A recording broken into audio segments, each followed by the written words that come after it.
ইরানের কাছে ক্ষতিপূরণ দাবি করল সংযুক্ত আরব আমিরাত। সংযুক্ত আরব আমিরাত ইরানের কাছে আর্থিক ও রাজনৈতিক ক্ষতিপূরণ দাবি করেছে।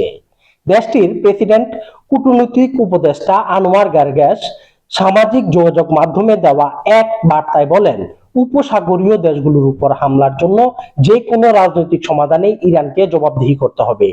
তিনি অভিযোগ করেন, যুদ্ধের আগে ইরান প্রতিবেশী দেশগুলোকে বিভ্রান্ত করেছে এবং পূর্ব পরিকল্পিত আগ্রাসন চালিয়েছে। গত এক মাসে ইরানের ছোড়া ৩৮৭টি ক্ষেপণাস্ত্র এবং ১,৮২৬টি ড্রোন হামলায় সংযুক্ত আরব আমিরাতে ১১ জন নিহত এবং ১৬৯ জন আহত হয়েছেন বলে সরকারি তথ্যে জানানো হয়েছে। এসব হামলায় হোটেল, বিমানবন্দর, জ্বালানি স্থাপনা ও ফুজাইরা পোর্ট সহ গুরুত্বপূর্ণ স্থাপনা ক্ষতিগ্রস্ত হয়েছে।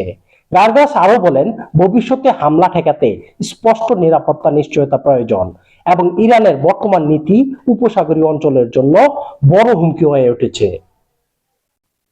এবার সৌদি আরবে ব্যবসা ও বিনিয়োগ করতে আগ্রহী প্রবাসী ভাইদের জন্য রয়েছে গুরুত্বপূর্ণ ঘোষণা। যারা সৌদি আরবে ইনভেস্টর লাইসেন্স, কমার্শিয়াল লাইসেন্স ও ইন্টারন্যাশনাল লাইসেন্স নিতে চান, তারা অতি দ্রুত আমাদের রিয়াদ অফিসে যোগাযোগ করুন 0530759397 এই নম্বরে। সঠিক ও নির্ভরযোগ্য আপডেট পেতে আমাদের ফেসবুক, ইউটিউব, ইনস্টাগ্রাম ও টিকটক অ্যাকাউন্টে যুক্ত থাকুন।